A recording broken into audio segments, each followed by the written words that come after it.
For today's review, we are looking at Batman. Not just any Batman. This is the Todd Mcfarlane designed Batman figure.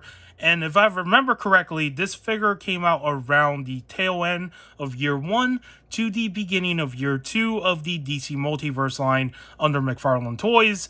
And there were two versions of this Batman figure. There was the standard version, which is the one that we're looking at today, and there was the Walmart Gold Label version that came out at the same time. Of course, I don't have that version to compare to, unfortunately. Now, the differences between these two figures mainly came down to a few accessories and the colors. So for the accessories, they both come with swords, but the standard one has a different pair of swords in terms of sculpt and colors that the Walmart version does not have. Now, that one came with these golden color swords that were very simple looking, and that's pretty much the differences with the sword accessories. They both came with the same batarang, and the Walmart one had the goggles that this standard version does not have. So those are the differences with the accessories. And when it comes to the colors, this standard version is the blue and gray color, while the Walmart one was the black and gray. Now, in terms of the sculpt of both of these figures, they are exactly identical. Everything is the same. It's just those key differences that I pointed out, and that is the clarification for these two different versions of this Todd Mcfarlane designed Batman figure. And the reason behind this figure's release at the time was mainly for Todd Mcfarlane to be able to release his own Batman figure into the DC Multiverse line. And after this, we did get another Todd Mcfarlane designed figure in the form of Wonder Woman, which had two versions as well in terms of the paint colors and also the accessories, I think, right? No, they came with the same accessories. Well, one of them actually had a bonus accessory. So yeah, there's the differences there. But overall, the sculpting of those two figures were pretty much identical, right? So now the last character that we have not gotten yet to complete this trinity is Superman. And he's been asked about this, like, for quite some time now. You know, at some of the conventions, people have asked, like, if he would ever make, like, his own Superman figure under the whole Todd McFarlane design thing, since he already done it with Wonder Woman and Batman. And he did say that he is working on a Superman, but it's been, like, I would say 3 years. So I don't know if we're still getting that Superman figure. And you know how it is with the DC Multiverse line right now under him. Like, that license seems like it's probably going to expire by the middle of next year. So is there still even time for this Superman figure? I don't know.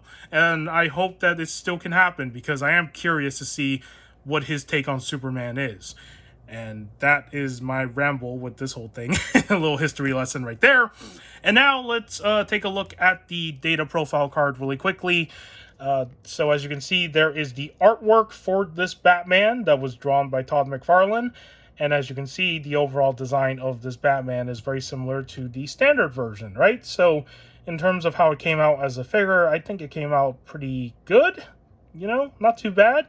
It does have its problems of articulation, but we'll talk about all that later. And for the backside, it doesn't give you information on what this Batman is. It's literally just information on who Todd McFarlane is as a person. And of course, we all know who Todd McFarlane is. He's a comic book artist. So if you do want to read this information, you can pause it and take a read at that. And that is the data profile card. Now let's move on to the accessories that this figure comes with.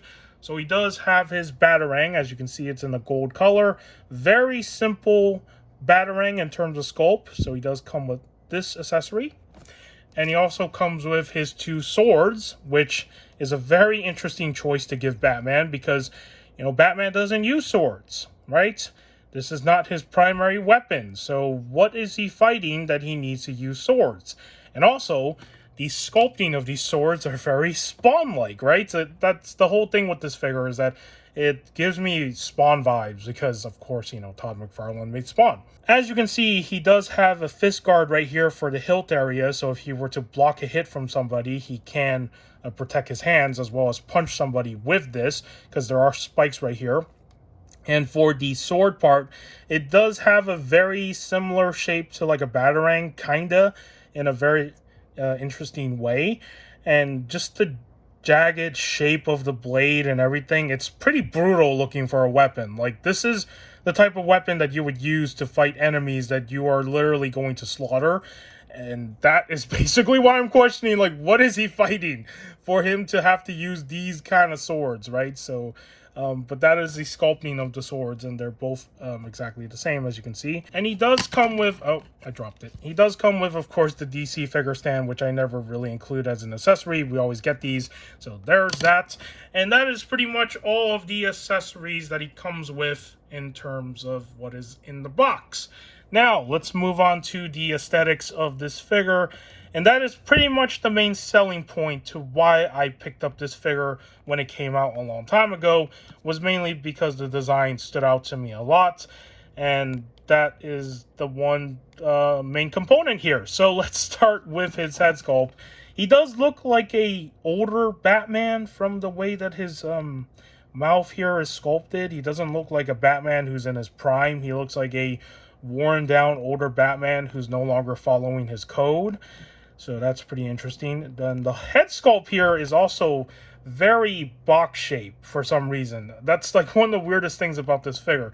So, you know, the front part here looks normal, right? But when you look at like the top part with his ears, it gets very square like. And then on the back of his head sculpt, it's almost like a square as well. So I don't know what happened with the sculpting details with the head sculpt here. It's very box shape and less humanoid. So that's one of the weirdest things about this figure's head sculpt. His nose is kind of like that as well. And as you can see, he does kind of have, I wouldn't say a 5 o'clock shadow, whatever that's called, but he does kind of have a little bit of some, you know, painted parts here for his beard, or you know, whatever is left of his beard. So there is that. His mouth sculpt is pretty simplistic. He doesn't seem like he's happy, or, you know, he just seems like he's kind of sad, right, from the expression here. Now, his bat insignia right here for the cape, I do like that it's a big bat logo and it's part of his cape sculpt here, so that's pretty cool.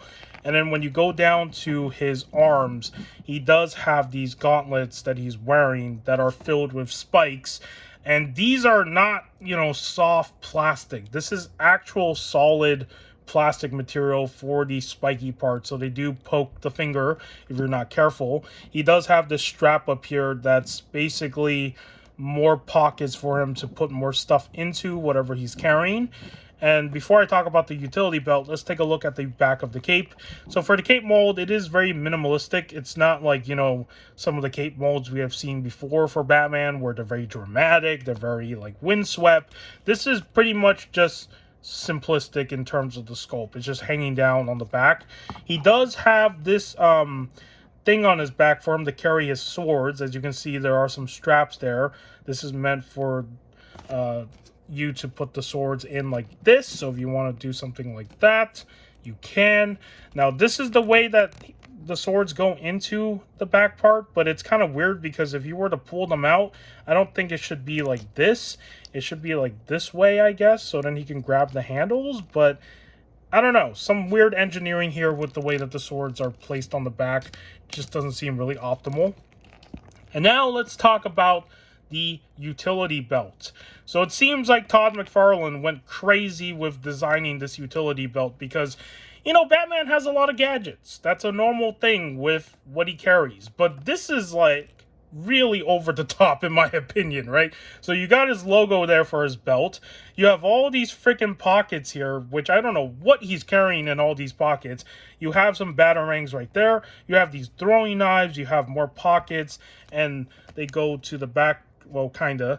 But as you can see, that's like the strap here. It looks like there's 2 belt straps holding this entire thing together, which is very interesting because it's like, why does he need all of this?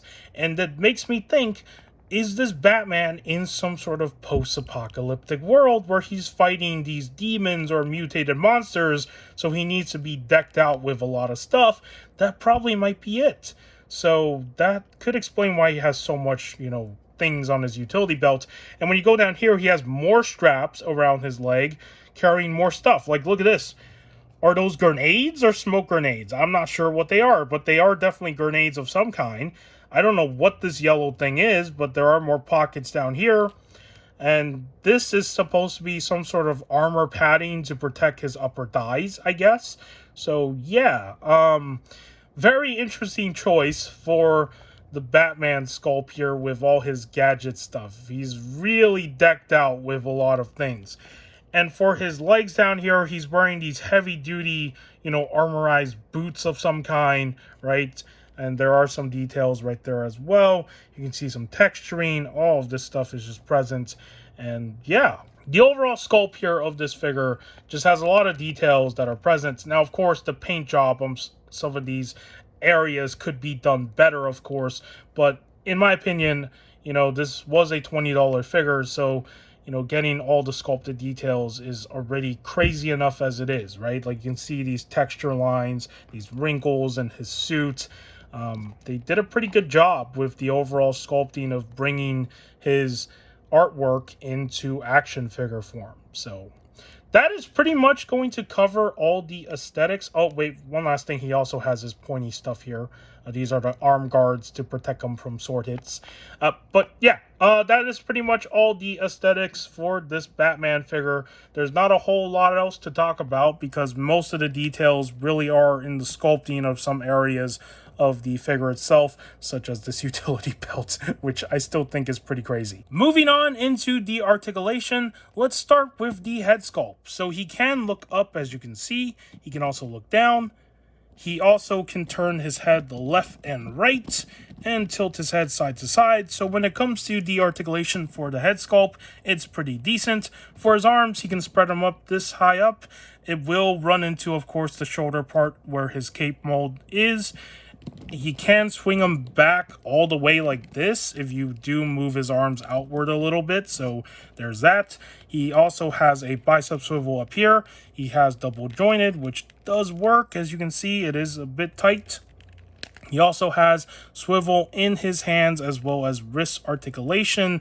As you can see, there is a older style ball joint. For the upper part of his torso, there is a rotation. As you can see, it's very freely loose and he can rotate pretty good. Leaning forward, not going to do anything. Leaning back, also not really going to do anything. So there's that problem. He does have a cut down here by the waist that allows rotation as well. And as you can see, it does move.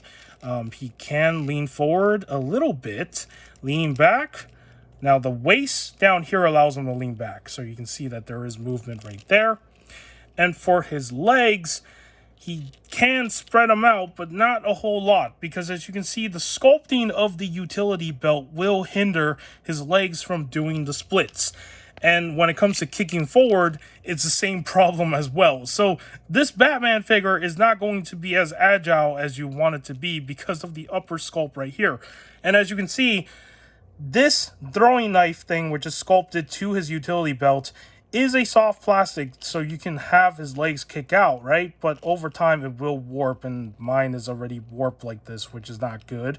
But yeah, articulation with his legs, not the best. Does he have upper thigh cuts? Or not thigh cuts, thigh swivels. Yes, he does. They do rotate and move, but again, on a figure like this that's not going to do good in articulation with his legs, this kind of sucks that he has the good rotation up here, but you're not getting much out of it. He does have double jointed in his legs, right? He also has articulation in the feet, as well as a swivel and toe articulation. And that is pretty much all the articulation for this figure. It's very simplistic, and there are some good parts, but there are some bad parts. If you're trying to get him into some sort of like decent action pose, that is going to be tricky because of the fact that this right here really hinders his legs from really doing much. Okay, now I'm going to show what he looks like holding his sword accessories before we do some comparisons. And how you put these in his hands is very simple. You just slide them in like this, and there you go. He's holding one of the swords. Do the same thing on this side. You just have to push it in, and now you can have Batman holding two of his blades like he's about to take down some sort of demon or something, whatever he's using these swords for. So there's that. I do wish there was a way for him to store this on him, this Batarang, because The fact that there's no storage option for the Batarang kind of sucks. So, yeah, you can have him hold the 2 swords or the Batarang, up to you. And that is what he looks like with his accessories. And now let's put him next to some other figures for some comparisons. And let me just put him right there. Okay. And let's bring in 2 Transformers. Let's start with, of course, the Studio Series Shockwave, as you can see. They are roughly, I would say he's a little bit taller than Shockwave. Because, as you can see, his head goes all the way up here. So they're almost around the same height, I think. Or maybe they are the same height. I'm really bad with scaling. So there's that comparison. Here he is next to the Studio Series Megatron. And they are, I would say Megatron's a little bit taller. Kind of by an inch. So there's that comparison right there. And here he is next to a Marvel Legend figure that we looked at on Wednesday, the Wolverine. And of course, he is taller than Wolverine because Marvel Legends are 6-inch scale, and this guy right here is a 7-inch scale figure. So there's that. And for the last comparison, here he is next to a DC Multiverse figure I have out right now, conveniently, Mr. Doomsday. So this is what he looks like next to a Megafig. So yeah, you can have this Batman fight Doomsday if you want to. That's another option right there. So, okay. That's going to do for the comparisons for today's review. And if you found today's review on this Todd Mcfarlane designed Batman figure informative, do give this video a like. If you want to subscribe to the channel for more action figure content and whatever else I do on here, it would be much appreciated. And with that said, take care, and I will see you in the next video.